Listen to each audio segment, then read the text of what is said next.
Yeah, we're talking to Ricki King out of Des Moines, Iowa. She is the owner of Roots to Branches Genealogy business, and she's a genealogist, genealogy owner. I call her a research scientist. You people finder, history finder extraordinaire. You know, I want to transition because Ricki is not only passionate in what she does, she's pretty good. And how do I know that? She did some work for me. Um, I had someone in my family, I'll just set this up and I'll have Ricki tell you, but on my father's side, my great grandfather, Peter Franklin, he was born in slavery. And we thought he was born in 1847 and also married once. But my dad, his middle name is named after him. And I carry his middle name as well, Cleophas Peter Franklin Jr. But Ricki found out some very interesting things about my great grandfather. So, Ricki, share with the audience what you found out with your great work of investigator. Well, first thing is he was married twice. That was the biggest shocker. Like, he was married twice. That's not criminal unless you're married twice at the same. If you're married twice at the same time, so that's caveat that. No, his first wife passed on, or they divorced. No, he was legal. Okay. That was fun. And then what was it? When he was I think born, it was his age. He was born. I was like his age because I was looking. I think it was, you said 47, wasn't it? 43, 1843. Yes. It's a little earlier than what we expected. Oh, so he fudged a little bit on his age. Yeah. He didn't fudge as much as probably didn't actually know when he was born. Yes, true. So then once he decided on an age or he used it enough that consistent, he just went with that from then on. Like I think 1880s, he just went with the same year. Right. And that happens a lot in anyone's genealogy because people weren't as thorough at keeping records back then.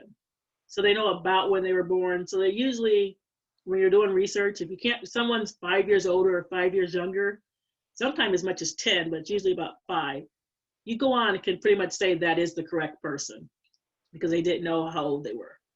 And you got to remember when people are giving an obituary, it's not the person giving their own or death certificate filling it out.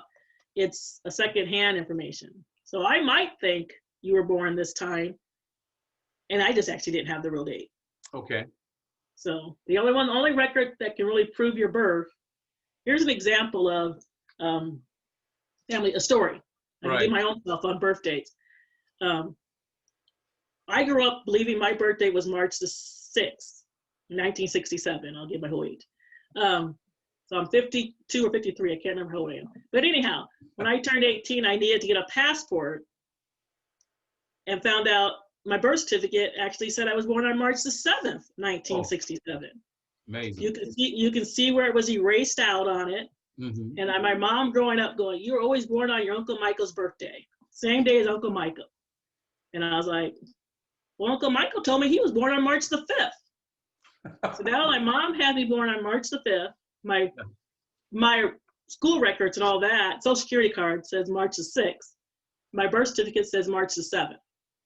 And talking to other genealogists, when I first got started and was telling my little story, I'm like, I just go with the 6th because that's how I celebrated it all the time. They go, no.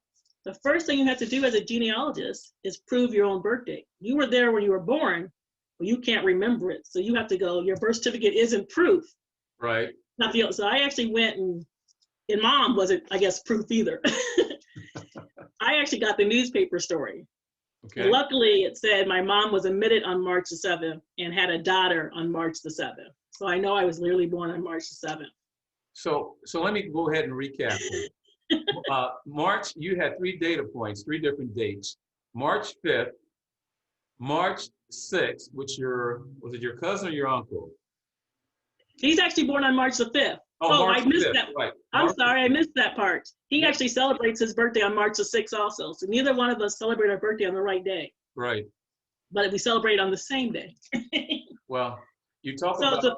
I'll recap. The 5th is my uncle's birthday, where my mom claims it's me. Right. My uncle and I celebrate on March the 6th. Neither of us claim that birth date, or really birthday. And mine's March the 7th. So Amazing. we Amazing. got everyone all screwed up. But when I went and got my actual birth certificate, I Yeah. asked the I can't think of the name of the organization, Department of Health, if I can get the records on why it was erased. Because like I said, you can see the erasures, and like, we have no record of why it was changed. We can, but you said, well, you can see that someone erased and typed over it. So they don't even know why my birth date was changed or why. So But you my do mom have, said there was always an issue. but you do know when you were born, and you were born March the 7th. March 7th. Yeah. Fantastic. Well, only a genealogist well, I think it's important anyone should validate and verify and authenticate when they were born, which it seems like you're in the best business that utilize some of those skills. It shows not what you've not just done for others like myself, but for yourself. By the Yeah. way, the work you've also did for me uncovered that my grandfather had children uh, he brought children from his first marriage into his second marriage, which I didn't know. Oh, So you were able to bring, I think it was two children. But I really appreciate what you did for me. And I also say this, that's just one small branch or two or three branches that were unknown to me, which makes you even want to ask more questions, which is what I love about your business. yeah. That's the fun part. I want to hook you up. I want to get you hooked so that you're interested in doing research yourself. Yes. It's like, I want you to hire me, but I'm okay if you do it yourself, because I just want people to learn about their own history. And history is so important to pass down to the next generation. Right. And we're starting to lose that with now that there's so many divorces and marriages, or even of my generation and our parents' generations, and then the blended families, that we're losing our stories.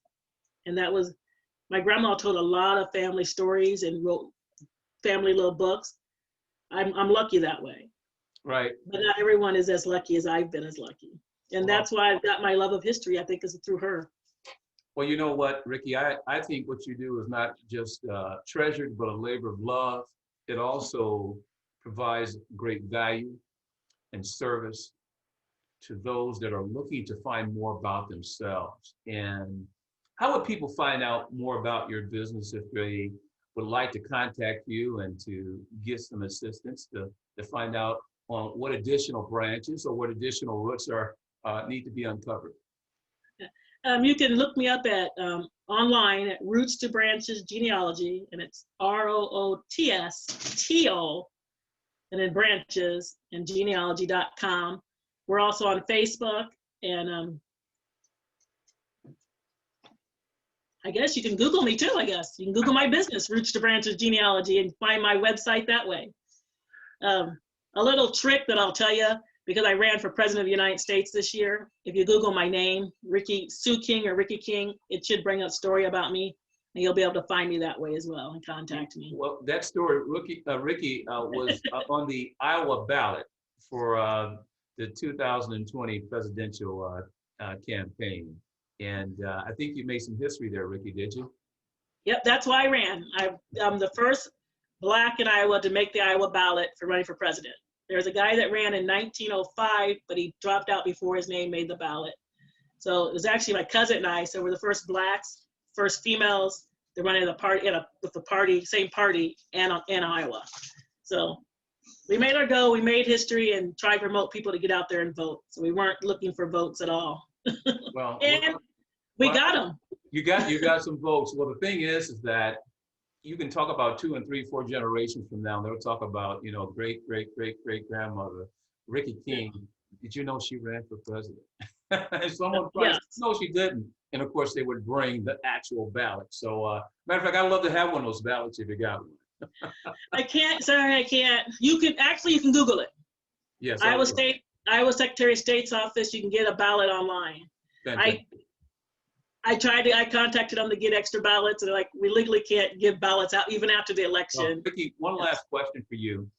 As an entrepreneur and someone that dared to start your business and pursue it, any words of wisdom for anyone that is looking or aspiring to become an entrepreneur or own their own business that you would like to give some parting.